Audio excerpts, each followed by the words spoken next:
Hey there, folks.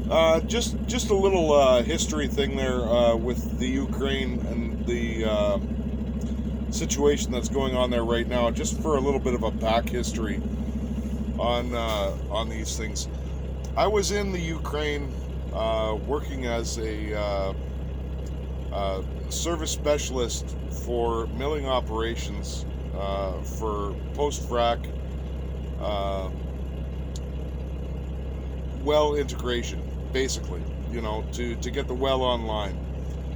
We were situated in a town outside of a town called Poltava, which is in the kind of east northeast section of the Ukraine back in 2013, I believe.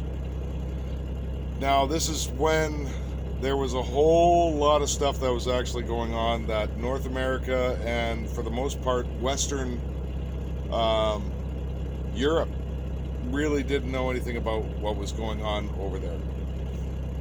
There was a huge push at the time because there was a massive referendum that was going on in the Ukraine to join either the EU and their economic plan, or to join Russia and China for their economic plan that they had going on. Now, the majority of the population was actually for the Russian Asian economic plan. They were. They just were. They saw it for what it was, since they had a huge Russian population for the most part. Um, but you wouldn't know it in any of the media. I saw it firsthand. I saw the media blackouts. I was lucky enough to have a VPN software that I was actually able to get the information that was going on and then put it through a translation software that I had on my computer. And the guys that we had on our site, including their families and everything like that, they were all for the Russian aspect of it. Now, the reason that they were for the Russian aspect portion of it was because they were set up with the Russian government to be basically an economic powerhouse for the oil and gas supply for the Russian pipelines that they were trying to do. The EU, on the other side, just promised them a bunch of cash. That's it. They didn't want to have any kind of research, development, any of that stuff. So all media was being blocked out.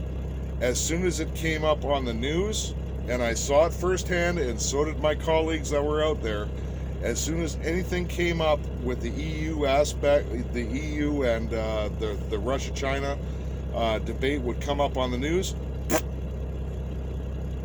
would shut off. Like, the televisions would just shut off.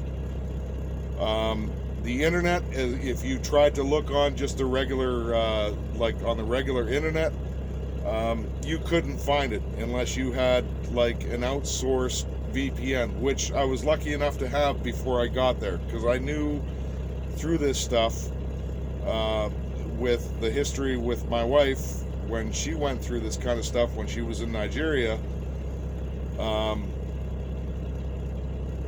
to get that on my computer so that I can actually see what was going on, because it was a little bit of a hotbed of things that were actually happening.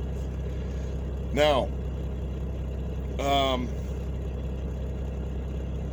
all of this stuff was happening, and then I ended up getting shipped out the day of the coup. And it was a coup. Don't fool yourself for anything other than that. It wasn't a populist uprising. The people were actually for the president at that time, and I can't remember what his name was, Yushchenko or whatever his name was. He ended up having to get shuttled out of the Ukraine to Russia to save his life. It's that simple. And then there were snipers outside of my hotel that I was in when I got shipped out of there that night. The following day, there were snipers all around the entire square. I was just on the outskirts of the square, where I was situated at with my contract company to get me out of there when the whole coup went down. And there was shots fired. You could hear them. I heard them all night long. Explosions. The city was alight with bombs and explosions and gunfire the whole night. And they took over their parliament, the whole 9 yards. And then the new guys that are in there right now and have been there for the last 10 years, almost 10 years now, they ended up taking over. Now, the other aspect of things was this so-called annex of Crimea. It wasn't an annex. It was a referendum that was put forth in the area.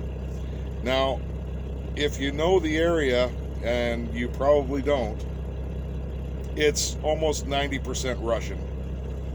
It just is. It's a warm water port that has been occupied with Russian citizens and soldiers forever. When this all happened, there was a referendum throughout that entire area on whether they wanted to remain with the Ukraine or to stay with, or to go with, whether to remain with Ukraine or to split off and go with Russia. 95% they chose to go with Russia because they saw the writing on the walls. There was no military intervention whatsoever. There was none. None. So you can believe the media for all you want, but I know that this is what actually happened. I've spoken with the guys there since, and I've kept my mouth shut. I've tried to communicate it with other media companies to try and tell my story about this stuff, but nobody wants to listen. So I'm telling it now. There you go. So as far as what's happening right now in the Ukraine, there's not going to be a war, in my opinion. I could be wrong, and I hope that I hope I'm right. Actually, I don't want to see a war in that area. My ancestry goes back to those parts. My feeling on this thing is that the Russian army is surrounding the Ukraine because when the elections come, which is, I believe, within this year, they're going to get hammered.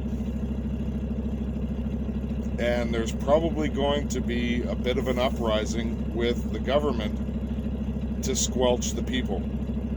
And the Russian people and the Russian government with Putin, as much as you want to think that he's a fucking dickhead, he's actually not. The Russian people love this guy. Even though he's quite the criminal prick, as, whatever it is.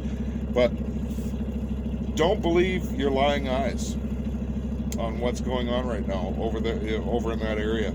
It's not as cut and dry as what they're saying.